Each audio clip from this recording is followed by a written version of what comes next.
Bom dia, pessoal. Sejam bem-vindos a mais uma aula remota, né? E nosso papo hoje é sobre economia, né? E falando no tema economia, dentro da área de história, eu quis trazer para vocês os ciclos econômicos do Brasil, ou seja, há períodos, né, na história em que áreas de bens e serviços ou na questão da agricultura, plantação, em que há o boom, né? E que também houve o boom e que o Brasil se concentrou na produção ou na venda e comercialização de tais produtos, que se chamou ciclo da economia, certo? E o primeiro ciclo é chamado ciclo da madeira, extrativismo da madeira de pau-brasil. E isso faz total sentido com o início da nossa colonização, aquele período que a gente chama de pré-colonial, que vai de 1500 a 1532, certo? Essa inicial história brasileira é uma história de, assim, certo abandono que o período do pau-brasil não tem grande fundação de cidade, não tem bem uma consistência dentro do Brasil, ou seja, é mais a questão de buscar aqui o pau-brasil e levar para fora, a questão da exportação. A gente tinha um chamado sistema de feitorias, onde o pau-brasil era extraído com a mão de obra indígena, certo? Que aí aconteceu o chamado escambo, que era tipo de pagamento, ou seja, davam objetos aos indígenas em troca do trabalho, certo? Chama escambo, certo? E a partir desse escambo, o índio extrai a madeira, guarda na feitoria, né? E a partir da feitoria, você tem esses produtos sendo levados à Europa. E o pau-brasil, ele era muito necessário para a produção de tinta vermelha, que era importante para a produção de tecidos para a realeza europeia, né? As roupas dos reis eram vermelhas, né? Aquele pigmento mais avermelhado, certo? E o pau-brasil entra em decadência do século XVI, certo? Aqui no Brasil. No século XVII, começa o segundo ciclo econômico, que é o ciclo do açúcar, certo? A açucarocracia brasileira, né, como chamado, cresce muito nos anos de 1600, ou seja, a cana-de-açúcar, como a gente pode utilizar melhor, gera uma série de produtos, certo? Quando a gente fala de ciclo açucareiro, a gente não pensa só no açúcar, mas vem a cachaça, o rum, a rapadura, né? Todas as bebidas alcoólicas que vêm da cana-de-açúcar, certo? O melaço, vários tipos de açúcar, açúcar mascavo, e uma série de produtos derivados, certo? Dessa planta. É muito importante lembrar que com a cana-de-açúcar é o grande círculo de açúcar do Nordeste brasileiro, certo? Pernambuco e Bahia eram as principais regiões políticas e econômicas do Brasil, certo? Não é à toa que a capital era fixada em Salvador a partir de 1549, com o primeiro governo geral, certo? A gente percebe aí que essa lógica que o Nordeste era a principal sede da economia para esse ciclo, certo? O terceiro ciclo, ele vem logo após, quando acaba esse boom, né, do ciclo do açúcar. No século XVIII, vem o ciclo 3, certo? Chamado ciclo dos conflitos, século das revoltas, que é chamado século do ouro, certo? Período aurífero, né, o grande ciclo do ouro. O pessoal que estudou o nono ano passado, e faz o oitavo ano esse ano, vai lembrar bem esse assunto, mas vocês, que é muito importante que vocês, o restante do pessoal, saiba, certo? Sétimo e sexto ano sobre isso, certo? Com as expulsões dos holandeses na região pernambucana, né, nordestina, que era chamada Nova Holanda, o brasileiro entra em uma década de decadência sobre o período do açúcar e leva muita gente a migrar para o interior do Brasil, que eram chamados bandeirantes, que eles iam para o interior para, como é que eu posso dizer assim, buscar novas regiões, novos lugares, ou desbravar o interior brasileiro, né? E chegando lá, eles acabam chegando às regiões mineradoras, né? Minas Gerais, Mato Grosso, parte de São Paulo, um pouquinho do sul da Bahia, certo? Acaba levando muitas pessoas para esse sonho de conquistar o ouro, certo? De ter uma riqueza, e muitas pessoas vieram também de fora para buscar esse ouro, né? Essa riqueza que eles encontravam nas minas de ouro, né? Até a própria cidade de Ouro Preto, né, foi batizada nesse período. Muitas pessoas iam para lá em busca do ouro, e essas cidades também foram sedes de grandes revoltas, certo? Do período regencial. Muitas pessoas, muitos grupos se revoltaram, principalmente de mineradores camponeses, nesses lugares, e se revoltavam contra a coroa portuguesa naquele período, né, da regência, certo? E como eram muitas pessoas, o aglomerado de pessoas, uns que vinham de fora, uns que eram naturais daqui, então cada um tinha uma opinião diferente sobre as coisas que estavam acontecendo, certo? Vale salientar também que com esse boom, né, do ouro, foi necessário também a questão da mão de obra escrava, né? Foi necessário muito. Então, fez com que a mão de obra escrava fosse um comércio, a venda de escravos fosse também um comércio lucrativo nesse período. Então, muitos escravos foram vendidos, né, nesse período, e foi necessário cada vez mais deles para ajudar nessas minas de ouro, certo? E no final do século XVIII, a gente tem aí as revoluções burguesas na Europa, né? Que acaba elevando os padrões econômicos, né? E a gente entra agora no ciclo do café, ciclo do século XIX, que foi o mais extenso da história, mais longo, né? A partir do século XVIII, a gente percebe as guerras napoleônicas, a transferência da família real para o Rio de Janeiro, né? Que acaba trazendo novas necessidades fiscais. A família real, para se manter, ela tinha que estabelecer impostos mais pesados para poder se estabilizar aqui nesse local. E o café era uma alternativa que demora a se consolidar, né? Que até os anos 1830, 1835 não tinha um grande produto para a economia brasileira, né? Que baseasse bem nossa economia. A gente tinha uma economia dependente muito da Inglaterra, né? Que dependia também do algodão e da mandioca. Então, no período regencial, a gente tem um pequeno período da cafeicultura, né? Em expansão ainda, mas aí, primeira fase, aos redores do Rio de Janeiro, acaba se dando essa expansão do café, né? Que vem do Vale do Paraíba, que é a segunda fase, né? Que ascende como grande região do café, certo?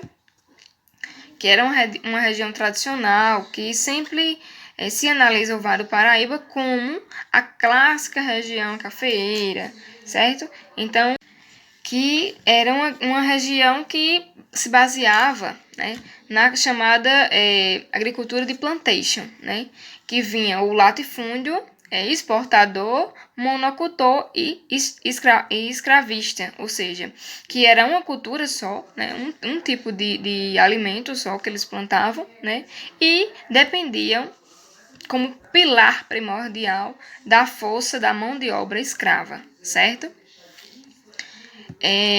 Depois, no final do vídeo, eu vou deixar para vocês um comentário extra falando sobre a chamada, uma coisa assim, vocês vão achar que nada a ver, mas importante, que vem aí desse período, a questão das cotas, certo? No final eu vou deixar um boxzinho para vocês, certo? E para fechar a fase do café, a terceira fase se dá na questão do Oeste Paulista.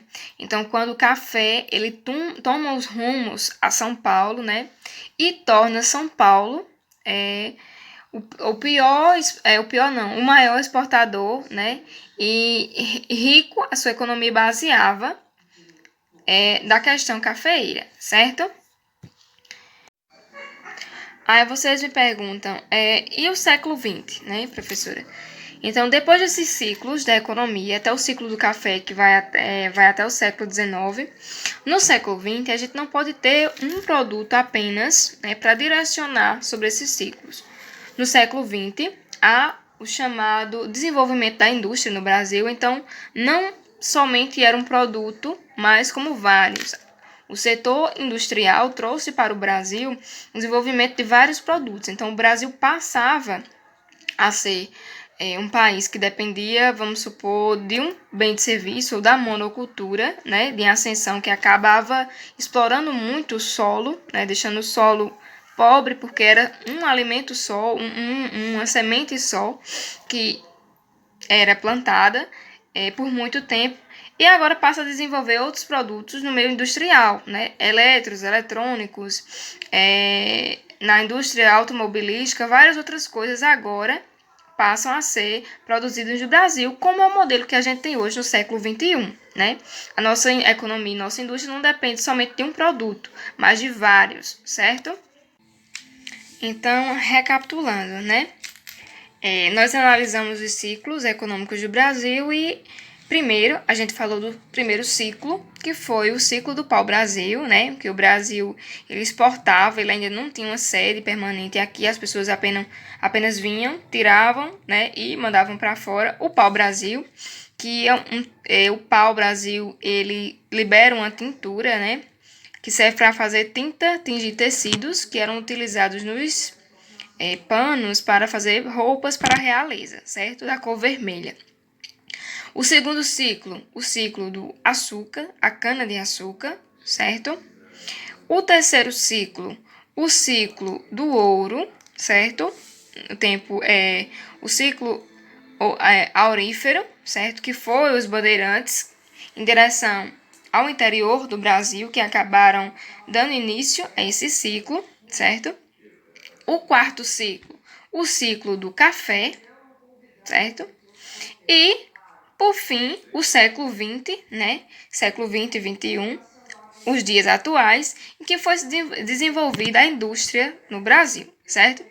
Então, depois de vocês assistirem, né, analisarem com carinho esse vídeo, eu vou deixar para vocês algumas questões, atividades, cada turma, né?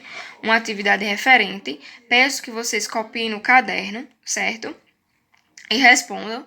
Ou apenas coloquem só as respostas também, vou considerar, certo? Mas quem quiser copiar as questões para organizar melhor o caderno. E me enviem, por favor, gente, eu peço que vocês me enviem, certo? Tirem suas dúvidas, respirem, relaxem, mas que vocês possam entregar essas atividades que é de grande importância, certo? Para o aprendizado e desenvolvimento de vocês também, certo?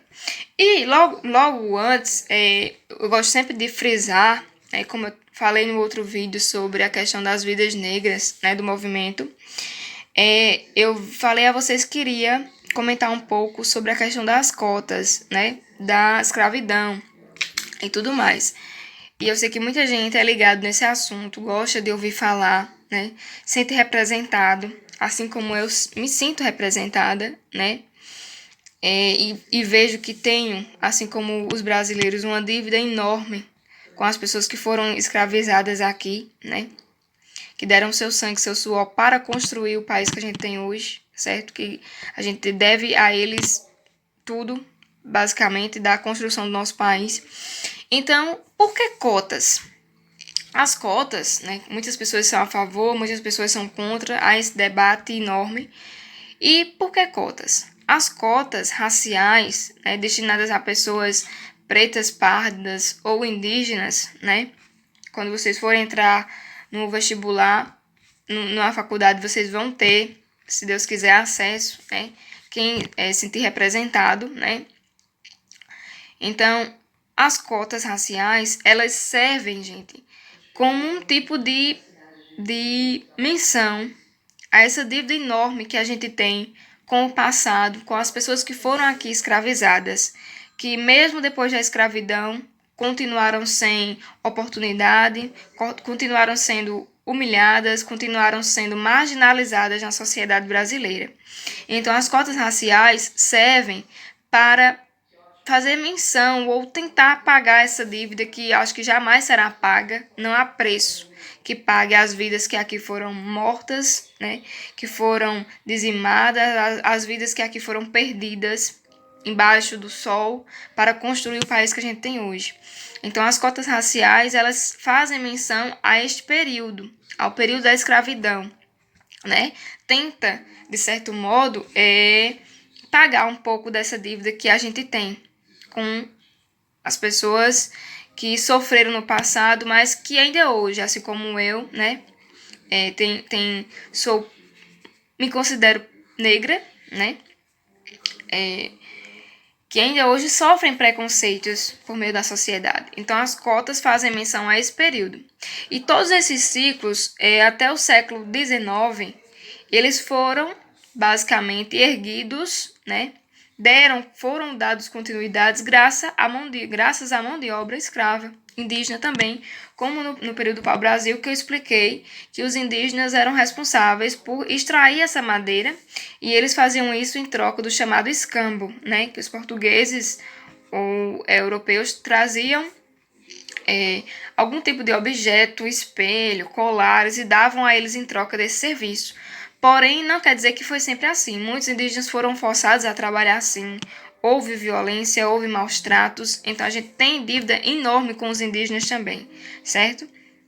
Então, o período do açúcar, o período do café, o período do ouro, todos esses períodos dos ciclos econômicos que eu citei, eles foram erguidos e dados continuidade graças à mão de obra e trabalho indígena escravo, do escravo africano, certo? E dos imigrantes também, depois, no período do café, que foram trazidos para cá e acabaram virando também escravos, de certo modo. Escravos do tempo, escravos dos senhores que tratavam eles mal, né? Davam péssimas situações de moradia, péssima qualidade de vida para eles sobreviverem, certo? Então, por hoje é isso. Me senti bem falando com vocês, espero que vocês tenham gostado da aula de hoje. Qualquer dúvida, entre em contato comigo pelo período da manhã. Estarei sempre à disposição de vocês.